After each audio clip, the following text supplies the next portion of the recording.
ঐতিহ্যের প্রেসিডেন্সিতে নজিরবিহীন ছাত্র সংঘাতের ঘটনা। সঙ্গীত অনুষ্ঠানকে কেন্দ্র করে এসএফআই বনাম আইসি বন্ধ বাংলা ব্যান্ডের অনুষ্ঠান, বন্ধ করে দেয়া হলো পটার মাইক্রোফোন। মাঝ পথেই ফিরতে হলো সঙ্গীত শিল্পীকে।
But a woman got molested in front of everyone, in the campus, in front of everyone, in a public space. Take down this!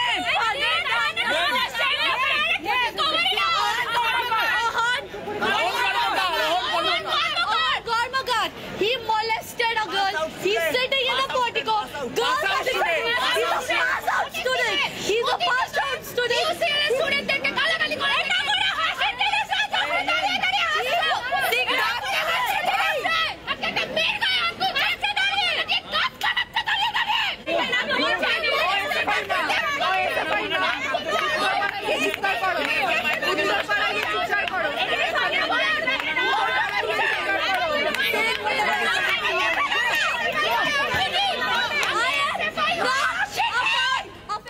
গন্ডগোলের পরিস্থিতি ঠিকই তৈরি হয়েছিল, আপনাদের সামনে তুলে ধরলাম। এবং তার পাশাপাশি আরো একটি ভিডিও আপনারা দেখলেন যেখানে সঙ্গীত শিল্পী পটার মাইক্রোফোন কেড়েও নেওয়া হয়েছিল। ছাত্রছাত্রীরা তারা কি বলেছেন শোনাবো। আমি ছিলাম ওইখানে। I was protesting while the entire event was going down. They hurled many physical and verbal abuse to us because we were protesting. They all wanted the fest to continue. Me and some of my friends, we actively stopped the fest because we personally think in a college women's safety should be their first priority. And when we stopped the fest, আমাদের বারবার আমাদের হাত থেকে mic ছিনিয়ে নেওয়া হচ্ছিল, স্টেজের মধ্যে লাইট বন্ধ করে দেওয়া হচ্ছিল। ইনফ্যাক্ট আমাদেরকে বলা হয় যে তোমাদেরকে বাইরে দেখে নেব, আমরা ইউনিভার্সিটি কর্তৃপক্ষের কাছেও জানাবো। বাট তার আগে আমরা ওদের সাথেই কথা বলতে চেয়েছিলাম, বাট ওরা যেহেতু আমাদের কথা বলতে দেয়নি স্পেসটা, এই জন্য আজকে আমরা কমপ্লেনটা ফেলতে এসেছি আপাতত। আইকনের উৎসবটা শুরু হয়েছে, তখন বারবার খালি এই আইকন সবার উৎসব এই ন্যারেটিভটাকে কাজে লাগিয়ে আইসি সংগঠনটির প্রাক্তনীদেরকে নিয়ে এসছে। তারা ক্যাম্পাসে এসে যথেচ্ছ পরিমাণে মদ্যপান করেছে, তারা নিজেদের সেন্সে ছিল না এবং না থাকার কারণে তারা কারেন্ট স্টুডেন্ট ছেলে মেয়ে নির্বিশেষে প্রত্যেককে ফিজিক্যালি এবং ভার্বালি অ্যাবিউজ করেছে। বান্ধবীদেরকে, জুনিয়রদেরকে, মেয়েদেরকে তারা মলেস্ট করেছে। এবং আমাদের কাছে আনএক্সপেক্টেড ব্যাপার, আইসি সংগঠনের যারা মহিলা প্রতিনিধিরা তারা প্রতিনিয়ত সেই 2-3জন মলেস্টারকে সেফগার্ড করে চলেছে। ইন্ডিভিজুয়াল প্রত্যেকের সঙ্গে যা যা ঘটেছে ইন্ডিভিজুয়াল কমপ্লেনও আমরা লঞ্চ করছি। আমরা যদি এটাকে আজকে এখানে ছেড়ে দিই তাহলে আমাদের বিশ্বাস পরবর্তীকালে ক্যাম্পাসে পরিস্থিতি আরও খারাপ হবে। এই ঘটনায় যার হাত থেকে মাইক্রোফোন কেড়ে নেওয়া হয় অর্থাৎ সঙ্গীত শিল্পী অভিজিৎ বর্মন বা পটা, তিনি কি বলেছেন শোনাবো।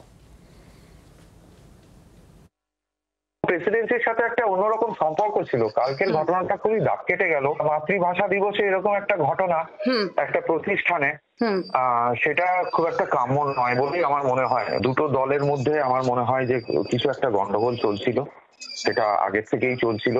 সেই সব সম্বন্ধে আমরা কিছু জানতাম না। কলেজের অনুষ্ঠান যখন শেষ হলো তারপরে আমাদেরকে যখন পারফরমেন্স করতে দিল, আমরা পারফরমেন্স করে আমাদের একটা গান শেষও করতে পারিনি। এটা তো একটা ক্লাব বা কিছু নয়, এটা একটা প্রতিষ্ঠান। তো সুতরাং যারা যেই আন্দোলনই করছেন না কেন তাদের সেই প্রতিষ্ঠানটার প্রতি ভালোবাসাটাও থাকাটা খুব জরুরি।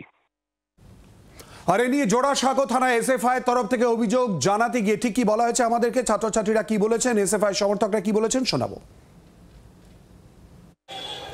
ইউনিভার্সিটি ইউনিভার্সিটি অনুষ্ঠানকে কেন্দ্র করে একেবারে উত্তাল হয়ে উঠেছিল প্রেসিডেন্সি কলেজ চত্বর, এবং সেই জায়গা থেকে একেবারে দেখা গেল অভিযোগ এবং তার পাল্টা অভিযোগ। গতকালই আমরা দেখেছি আইসির তরফ থেকে একেবারে জোড়াসাঁকো থানার সামনে এসে তারা এখানে পিটিশন জমা করে দেন। এসএফআইয়ের বিরুদ্ধে তারা অভিযোগ করেছিলেন এবং একইভাবে কিন্তু এসএফআইয়ের বিরুদ্ধেও তাদের বিরুদ্ধে অভিযোগ আনা হচ্ছে। অন্যদিকে একই সঙ্গে এই মুহূর্তে যে ছবিটা আমরা দেখতে পাচ্ছি যে সাধারণ ছাত্রছাত্রী যারা তারাও কিন্তু জোড়াসাঁকো থানার সামনে এসেছেন এবং একেবারে রীতিমতো মাস পিটিশন জমা দিচ্ছেন। তাদের মূলত যেটা অভিযোগ যে যারা বহিরাগত তারা এসে এই কলেজ ক্যাম্পাসে তারা মূলত অনুষ্ঠান নষ্ট করে এবং ঝামেলা পাকানোর চেষ্টা করে।